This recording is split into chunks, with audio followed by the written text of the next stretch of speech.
यत्र यत्र नरः पूजां निर्जने कुरुतो चया। हे साधक, तो खुद भी साधना कर और दूसरों से भी करा। जो मनुष्य निर्जन स्थान में पूजा करता है, देवी उसके पत्र पुष्प जल को स्वयं ग्रहण करती है। निर्जन, अकेले में बिल्कुल। नहीं तो प्राय पूजा में लोगों को पूजा भी करते रहेंगे, चिल्लाते भी रहेंगे, पूजा भी करते रहेंगे, चिल्लाते भी रहेंगे। निर्जन एकांत में बिल्कुल, फिर कोई मतलब ना रहे उतनी देर के लिए किसी से। तो बताया गया है कि जब निर्जन स्थान में, निर्जन का मतलब है अकेले में, जहां किसी भी प्रकार का डिस्टर्ब नहीं है, पत्र, फूल और जल से जो मां को पूजा करते हैं, माता उनके ऊपर अति प्रसन्न हो जाती है। यत्र यत्र नरः पूजां निर्जने कुरुतो चया। अकेले में, अकेले का मतलब है जहां आपको किसी भी प्रकार का डिस्टर्ब नहीं हो रहा है।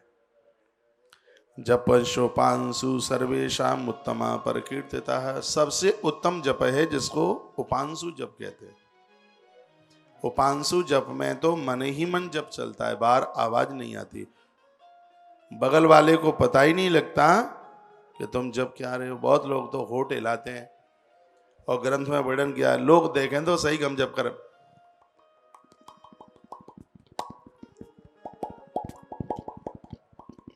मैंने होठों की आवाज उनकी सुनी है, जबकि सही विधि है जब उपांशु,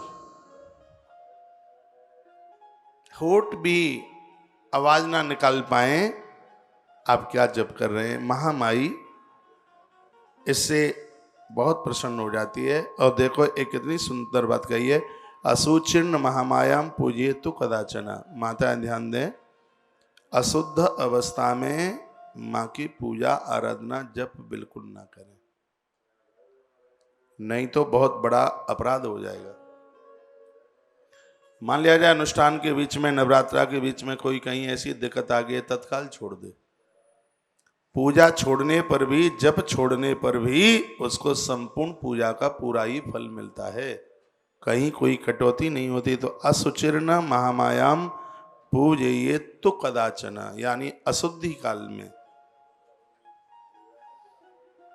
बिल्कुल भी पूजा ना करी जाए, बिल्कुल भी जप न किया जाए। मैं आपको कहानियां तो नहीं सुना रहा हूं, पिछली कथाओं में बहुत कहानी सुनाई है।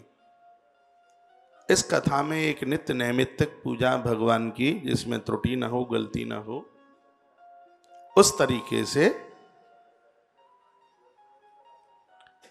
यदि जब साधना की जाए तो बड़ा आनंद आता है। वर्णन किया है ये अनुष्ठान की बहुत बड़ी महिमा का वर्णन किया है, जो इन नियमों को खंडित कर देते हैं और इस अवस्था में भी किसी न किसी प्रकार के मंत्र का जप करते हैं, तो निश्चित रूप से उन्हें नरक की प्राप्ति ही होती है। इसमें कोई संशय वाली बात नहीं है। सर्वेषाम एव मंत्राणाम स्मरणान नान नरकम ब्रजेत। हर अवस्था में जप करें, जप न छोड़ें, सूतक पातक का भी ध्यान न रखें तो नरकम ब्रजेत, नरक की यातना का भुगतान करना पड़ता है।